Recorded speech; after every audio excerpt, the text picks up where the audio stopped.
बिस्मिल्लाहिर्रहमानिर्रहीम। रब्बि इश्रह ली सदरी व यस्सिर ली अमरी वहलुल उक़दतम मिन लिसानी यफ़क़हू क़ौली।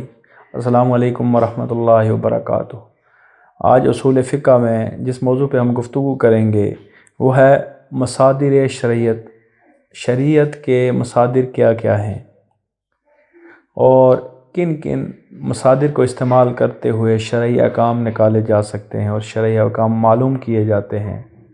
सबसे पहला शरई मस्दर आपका कुरान करीम है, जो अल्लाह की नाज़िल की गई किताब है, जिसमें तमाम रोए इंसानियत के लिए, तमाम इंसानियत के लिए फ़लाह का रास्ता है।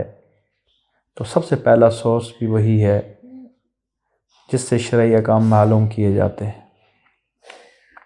दूसरे नंबर पे नबी सल्लल्लाहु अलैहि वसल्लम की हदीस मुबारका और सुन्नत है कि नबी सल्लल्लाहु अलैहि वसल्लम ने जिन चीज़ों पे अमल किया, नबी सल्लल्लाहु अलैहि वसल्लम ने कुरान की जो तशरीह की या नबी सल्लल्लाहु अलैहि वसल्लम ने अमली तौर पर जो चीज़ करके दिखा दी और नबी सल्लल्लाहु अलैहि वसल्लम के दौर में जो चीज़ जारी हो गई वो उम्मत मुस्लिमा के लिए वाजिबुल इत्तिबा है और नबी सल्लल्लाहु अलैहि वसल्लम को ही कुरान की तशरीह का इख्तियार है।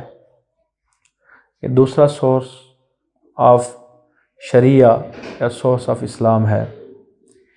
इनके बारे में ज़्यादा वजाहत की ज़रूरत नहीं, इनको बारे में हर शख्स को मालूमात हैं। तीसरे नंबर पे इजमाए उम्मत है। इजमाए उम्मत से मुराद ये है कि उम्मत मुस्लिमा के अहले इल्म किसी मसले पे इकट्ठे हो जाएं तो वो इजमाए उम्मत है और ये भी कुरान हदीस की तरह इस पर भी अमल करना ज़रूरी है। और ये कोई नोटिफिकेशन के ज़रिए या किसी सर्कुलर के ज़रिए इजमा नहीं होता, बल्कि एक लंबी बहस व तमीज़ के बाद किसी चीज़ पे उम्मत मुस्लिमा के अहले इल्म इकट्ठे हो जाएं तो वो इजमा कहलाता है। शुरू में हज़रत अबू बकर सिद्दीक़ ने जब कहा कि ज़कात न देने वालों के ख़िलाफ़ मैं जिहाद करूँगा तो मुख्तलिफ़ ओपिनियंस थे, बहस व मुबासा हुआ। आखिर में आपने फ़ैसला किया कि ज़कात देने वाले ना देने वाले नमाज ना पढ़ने वालों की तरह ही हैं और अगर वो दीन का इनकार करेंगे, नमाज का इनकार करेंगे और जिस तरह नमाज का इनकार करने वाला इस तरह ज़कात के इनकार करने वाले के साथ काफिर के तौर पर ट्रीट किया जाएगा। शुरू में बहस व तमीज़ हुई और आखिर में ये फ़ैसला किया गया और सारी उम्मत मुस्लिमा, सारे सहाबा इस पर मुत्तफ़िक़ हो गए कि नमाज की तरह ही ज़कात ज़रूरी है। आज लोग अक्सर कहते हैं कि अहले इल्म या उलमा के बारे में कि शुरू में कोई नई चीज़ आती है तो उसके बारे में कहते हैं कि ये नाजायज़ है और बाद में उसको जायज़ करार देते हैं। ये इस्लाम का हुस्न है। इस्लाम रिसर्च के लिए, बहस व मुबासे के लिए वक्त मांगता है। उसके नेगेटिव पॉइंट्स को भी देखा जाता है, पॉजिटिव्स को भी देखा जाता है, फिर एक बहस चलती है और आहिस्ता आहिस्ता कई साल गुजर जाते हैं और माशरा उस चीज़ को अडॉप्ट करता है। और जब माशरा उस चीज़ को 100% अडॉप्ट कर ले और उसके पॉजिटिव उसके नेगेटिव पे हावी हो जाएं तो वो इजमा में आ जाता है।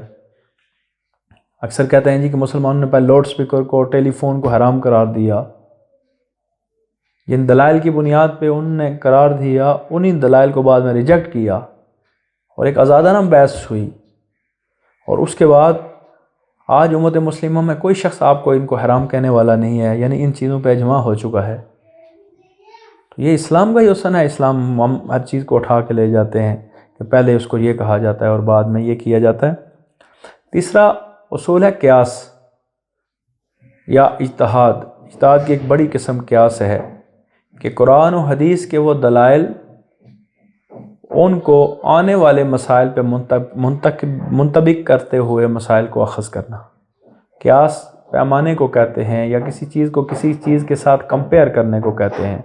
मसलन औरतें जो अपने कपड़े दर्जी को देती हैं सिलाई के लिए और उसकी रोशनी में दूसरे कपड़े सीने के लिए कहती हैं, तो इसको भी क़ियास कहा जाता है। यानी एक पहले से पैमाना मौजूद हो, उसकी रोशनी में दूसरी चीज़ तैयार की जाए। हमारे पास कुरान और हदीस का पैमाना मौजूद है। जो मसाइल कुरान और हदीस में नहीं मिलते या जहाँ पे तशरीह और ताबीर की ज़रूरत है, वहाँ अहले इल्म क़ियास से काम लेते हैं। इस पे इंशाअल्लाह मैं डिटेल से قیاس کیا ہوتا ہے اور کس طرح ہوتا ہے ڈیٹیل سے بات کروں گا. یہ بھی سورس ہے اسلام کا، شریعت کا ایک بیسک سورس ہے. اس کے بعد کچھ سورسز ہیں جن پہ انشاءاللہ الگ الگ پروگرام کیے جائیں گے اور تفصیل سے بات کی جائے گی. استحسان، کہ ظاہراً قیاس کچھ اور کہہ رہا ہو، لیکن جب آپ اس قیاس کی بنیاد پہ نتیجے پہ پہنچیں گے، جو آخری نتیجہ آئے گا وہ ظاہر شریعت کے خلاف آ رہا ہو، تو وہاں پہ آپ قیاس کو چھوڑ کے بعید قیاس کو لیں گے، قیاس بعید کو لیں گے. یعنی آپ ظاہراً قیاس کو چھوڑ کے کوئی ایسا پوائنٹ لیں جو قیاس سے ظاہر دور ہو لیکن وہ شریعت کے مقاصد کو پورا کر رہا ہو. یہ اصول سب سے پہلے حنفی فقہا نے دریافت کیا. شروع میں امام شافعی نے اس کی مخالفت کی اور الابطال القیاس کے اوپر، استحسان کے اوپر آپ نے باقاعدہ کتاب تحریر کی. لیکن بعد میں جب شافعی فقہا نے اس کی اصل تعریف دیکھی، کیونکہ شروع میں امام شافعی کے سامنے جو چیز بیان کی گئی تھی وہ اس کو غلط انٹرپریٹ کر کے بیان کیا گیا تھا کہ حنفی فقہا جو ہیں وہ قیاس کو چھوڑ دیتے ہیں اور اپنی مرضی سے تشریح کرتے ہیں. لیکن جب آپ نے اس پہ، آپ کے بعد آنے والے فقہا نے، شافعی مسلک کے فقہا نے یہ چیز دیکھی کہ قیاس استحسان کیا چیز ہے امام ابو حنیفہ کے نزدیک، تو انہوں نے اس کو اختیار کیا اور وہ مسائل نکالے. انشاءاللہ تفصیل کے ساتھ اس پہ گفتگو کی جائے گی. یہ بھی ایک شریعت کا سورس ہے. پھر مصالح مرسلہ، کہ مصلحت کے تقاضے کے تحت شریعت انسان کو جان کا تحفظ دیتی ہے، مال کا تحفظ دیتی ہے، انسان کی عزت کی تحفظ دیتی ہے، آبرو کی تحفظ دیتی ہے. یہ وہ چیزیں ہیں جن کا تحفظ دیتی ہے. یہ وہ مصلحتیں ہیں جو زندگی کے ساتھ جاری رہیں گی. تو جب آپ کوئی فیصلہ کر رہے ہوں شرعی، تو مصلحت مرسلہ یا مصالح مرسلہ کو آپ نظر میں رکھیں گے. اس پہ بھی ہم تفصیل سے انشاءاللہ گفتگو کریں گے. پھر ایک اور سورس ہے عرف، وہ چیزیں جو معاشرے کے ساتھ تبدیل ہوتی رہتی ہیں. مثلا کسی علاقے کے لوگ کس طرح کے کپڑے پہنیں گے، کس طرح کا کھانا کھائیں گے، کس طرح کی بود و باش ہوگی، کس طرح کا روٹین لائف ہوگی، کس طرح کی معاشرتی لائف ہوگی. تو قرآن اس معاملے میں اس علاقے کے رواج، عرف، اس کو بھی شریعت اس کو بھی ملحوظ رکھتی ہے اور اس کو عرف کہا جاتا ہے.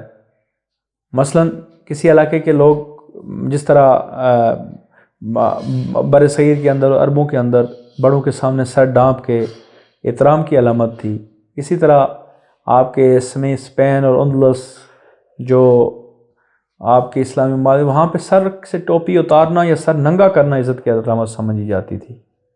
تو یہ اس چیز میں، اس معاملے میں اسلام اس علاقے کے رواج اور عرف اور اس کے طریقہ کار کو ترجیح دیتے ہوئے مسائل کو اخذ کرنے کی اجازت دیتا ہے.